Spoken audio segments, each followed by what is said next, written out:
Hey guys, subscribe for daily content. And if you're shopping for gear, make sure you check out the description for the newest items at some of the very best online retailers. There's also links for some of the items that I personally recommend. Thanks!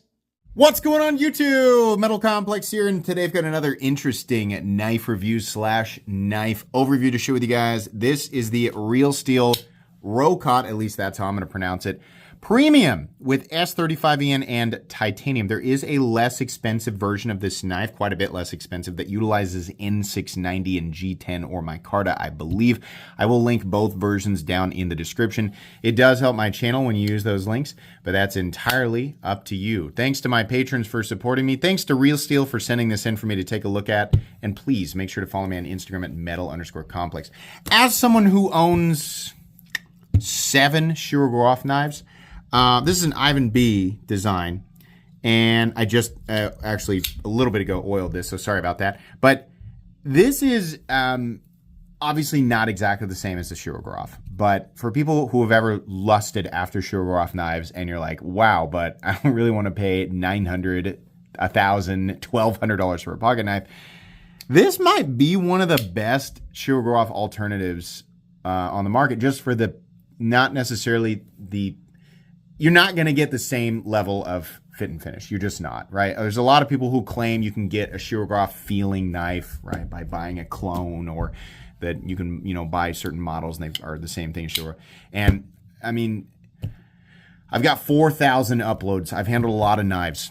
I've reviewed a lot of Shirogorov knives. I've reviewed a lot of really, really good knives that are, in the $200 territory, right? Any price point. And the truth is, no, Shirogorov knives really are different. They're super expensive, and I don't always agree with the price points, but they are different, right? So I feel like people who say that are kind of kidding themselves. But as far as the profiling, the look, and the feel, this is, I think, a really, really good alternative to that Shirogorov style, right? And you're going to pay like less than a fifth of the price, even for the premium one, which is pretty cool. So, yeah, I'm going to talk all about that. This knife is still doing its own thing, but it definitely has that look, right? Let's go ahead and get a measurement of the Rokot. It's possible that T is silent, and I just have no idea. 8¼ inches is my measurement. Blade length, 3.65, almost 3.75 in areas. If you go all the way down to the base of the frame, that blade is 3.75 inches. The cutting edge is also surprisingly 3.65 inches. That is very much a Shirogorov thing to have, a limited amount of frame room and maximizing the amount of blade length. The blade to handle ratio on this knife is very, very good. Let's go ahead and do some size comparisons. Up against the, any custom skills you find in this section can be found down in the description under Original Goat and others. Up against the 8010 and the 8020.5. Lengthwise, we're approaching the 8010. It's definitely bigger than the 8020.5 with way more cutting edge and a similar amount of handle room. Let's go ahead and put it up against the Spyderco PM2 and the Spyderco Para 3. Once again, much closer to the size of the larger guy here. Very close, actually, with way more cutting edge, in fact, than the PM2. Sorry, you're hearing my kids in the background. It's spring break, so they're home. And obviously substantially larger than the Para 3. And then finally, let's put it up against the Benchmade Griptilianer, in this case, the Ritter Hogue and the Hogue Deca. Alrighty, so how's the action on this guy? It's good. For a while, it was a little gritty, and carrying this and using it, I thought, let's see if it lightens up, and it was fine. I could flip it. It just didn't feel perfectly smooth. One drop of 10-weight nano oil, which you can see is now sort of leaking out the side there, and the action is fantastic. So while I'd love to see this right out of the box, 10-weight nano oil is very inexpensive and is also linked in the description where it says the tools I use on this channel, and is very much worth it. A single drop, not inside of the bearings or the pivot, but on the detent ball, will usually make the action substantially better. I don't know if it's the detent ball track on this, or perhaps there was some debris on the inside that just wouldn't come out, but the action is very, very good now. Access to the lock bar is good. I will point out that if you catch this, like we usually like to do right there on the flipper tab, there's a chance you're going to run into double clutch. It's just barely. I'll show you exactly where the detent ball is. Right here, it's hitting the detent ball, and right here, it's up on the face of the blade. You can see how little room I have for that to catch my thumb, but if you catch it just right, you're good to go. So flipper only, the fuller is inaccessible, but that flipper tab, while very low profile, does lead to a satisfying flip, and I think the detent is good enough. I'm gonna call that probably a medium strength detent, but it's good enough for a low profile flipper tab. Very satisfying on the flip. Did we talk about access to the lock bar? That's nice. That's the way to do that. I really appreciate that. Let's go ahead and do carry profile thickness up against the Spyderco. That's the PM2. The Spyderco Para 3, it's about the same, honestly. Very, very similar. Length and height up against the PM2 and Para 3. This is where this thing really shines, because carrying this knife is, it's just not a cumbersome object. You can see here the profile is really awesome. It's longer than the Para 3, but not really by much. I mean, look at this. It's not that much longer, right? It's definitely shorter than the PM2, but you're getting so much more blade. There's just an enormous amount of blade that comes out of there. So carrying this really was very nice. This is a size that I'm very comfortable with, and this knife really felt like I was carrying a much smaller knife until the blade came out, and then I was like, whoa, this is actually a pretty big knife, right? So very comfortable to carry in the pocket, not a problem. Materials, we are looking at titanium. Titanium for the pocket clip, titanium for the backspacer, and S35VN for the blade, which I find to be an excellent steel. It's been an excellent steel for a very long time, and it's nice to, I'd rather pay less for S35VN than pay more for M390, honestly, and on this knife, it's definitely the case. I know a lot of people say, I'd rather have M390. I'd rather have S35VN, honestly. I think, and this, by the way, weighs 3.88 ounces, which is incredible in terms of ratios. We're getting 3.75 inches of blade for 3.88 ounces on a full titanium knife. That's pretty crazy. Balance on this knife is a little bit back from the pivot, but not that big of a deal. It really doesn't feel that heavy. But anyways, S35VN, very good edge retention. Companies seem to get the heat treat better and more consistently on S35VN. It's also stainless. It's very easy to touch up for a super steel, and it's plenty tough. So I like the balance of S35VN better, but you can like what you want. Let's go ahead and do a hardware check. I'll get out my tools as per usual. My tools are very inexpensive and very recommendable. You can find them right down in the section of my description that talks about the tools I use on this channel. The body screws, I believe, are all T6. We're going to check those here real quick. And that is the case. There are 3 on each side. 1 on this side underneath is hidden to screw into the pocket clip. You have a T6 screw for the lock bar insert, and the pivot is a flathead. And that's fine. It's a little bit annoying finding exactly the right flathead size, because you don't want to put one that's too small in there and turn it, and it'll dick the sides up. It's fine. It gives it a little bit of character. I'd still rather it just be a freaking Torx head. Okay, at least you can adjust it. Not going to be hard to take apart and put back together. As long as you have the right tools for the job, you should be good to go. Let's measure the blade stock thickness on this guy here real quick. We are looking at, let's zero it out closed. We are looking at 100 and about 120 thousandths. Okay, meat and potatoes time. What a good looking knife.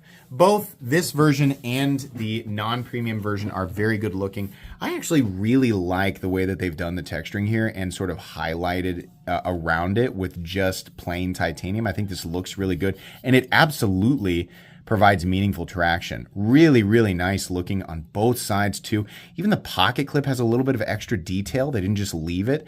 I think all of the character and the design elements here, I think all look good without being too much. There's certainly a level where you can get a little bit too complex and too crazy, right? This is kind of it's a very straightforward, very classic profile, sort of the folding steak knife look that Shirogorov specifically in the F95, I think is famous for.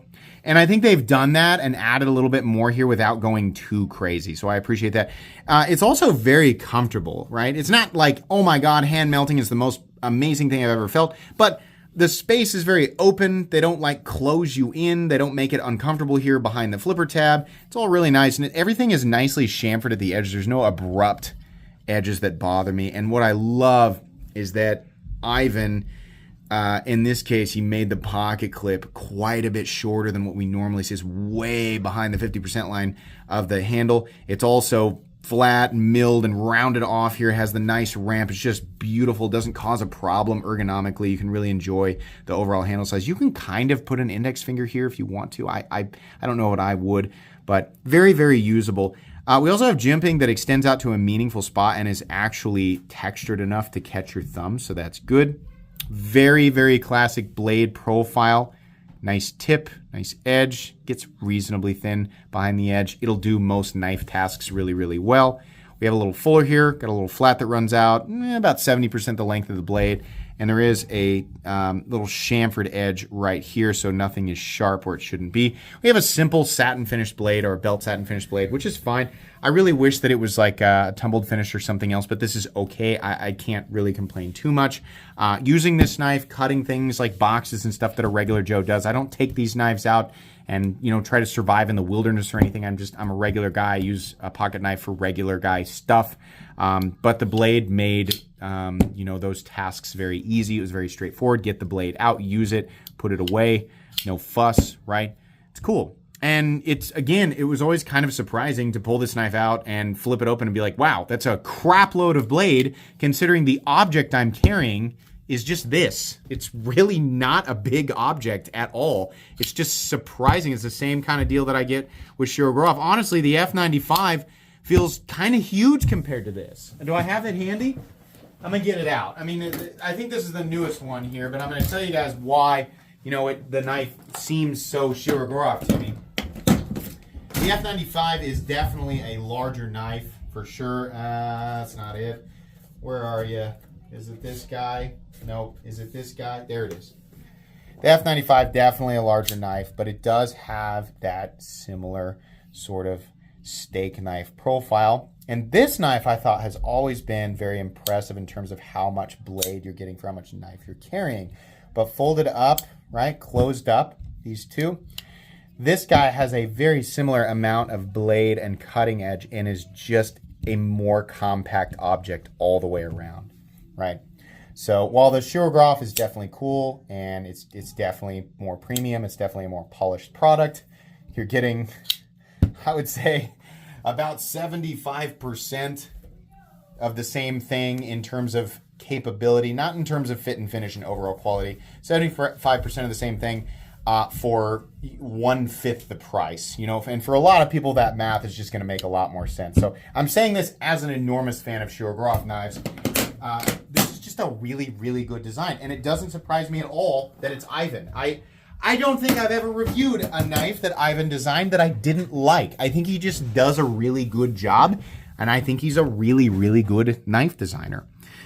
So I don't know if he draws inspiration from Shirogorov or not. His designs are different enough that he might, if he were like, no, I whatever, Shirogorov is whatever, but I make my own stuff, I'd be like, that makes sense to me completely, right? Anyways, yeah. It looks good. It feels good. Outside of the initial action from the box, right, it was remedied with a single drop of 10-weight nano oil, which makes me think that it was just debris or some inconsistency on the surface, right? Everything just feels really great. So, moving back here, I love that this is where the screws are. It's kind of like carved out to make a circle there to highlight them. Instead of just like running into them awkwardly. I think that looks really good. The backspacer is nice, a little bit designing, got a little ramp there, a little chamfered edges, some frag pattern back here. We have a nested lanyard hole right there, which is cool. It's a nice way to do that and keep it off the frame. We don't need to make room for a hole on the frame when we can do stuff like this. This looks much better. Pocket clip is only mountable for right-handed carry, which is a shame because this is very easy to operate with a left hand. And I think they could have very easily accommodated for left-handed people by giving them a place to mount the pocket clip, but they didn't, so sorry. The relief cut is cool. They don't always do cool things for the relief cut, but yeah, they did in this case. We have a lock bar insert that doubles as the over travel stop, which is nice. We have, again, no double clutch, but it's very close. A stop pin located in its traditional position. Plenty of shouldering, no blade play up, down, left, or right. The frame lock will survive a light triple tap, so it's good enough in my book.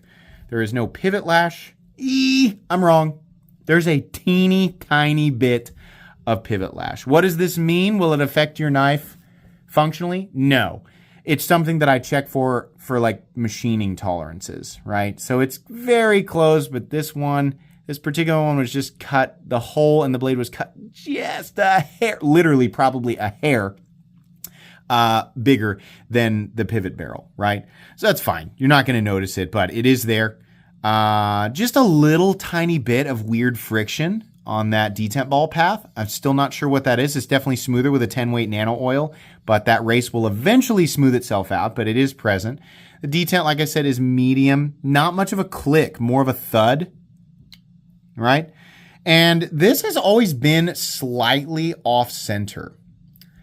Tightening this to adjust it will definitely not improve the action. I could potentially, loosen the body screws, adjust the blade, do the trick with the paper, right? If you don't know, fold up a piece of paper, move the blade over, crank that pivot down, crank the body screws back down, loosen up the pivot, pull the paper out, readjust the pivot. Sometimes you can get the blade centered while keeping the action the same. This just shifts everything around just a little bit, right?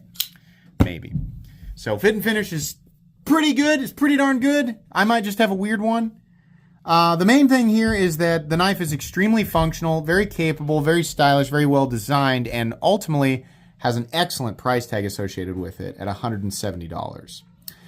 None of the issues that I pointed out I consider to be deal breakers, but I would like it if Real Steel was a bit more consistent, I guess. They have had some, they've sent me some stuff that's just absolutely perfect. And every now and then I get something that's just a little bit, nothing major, just a little bit.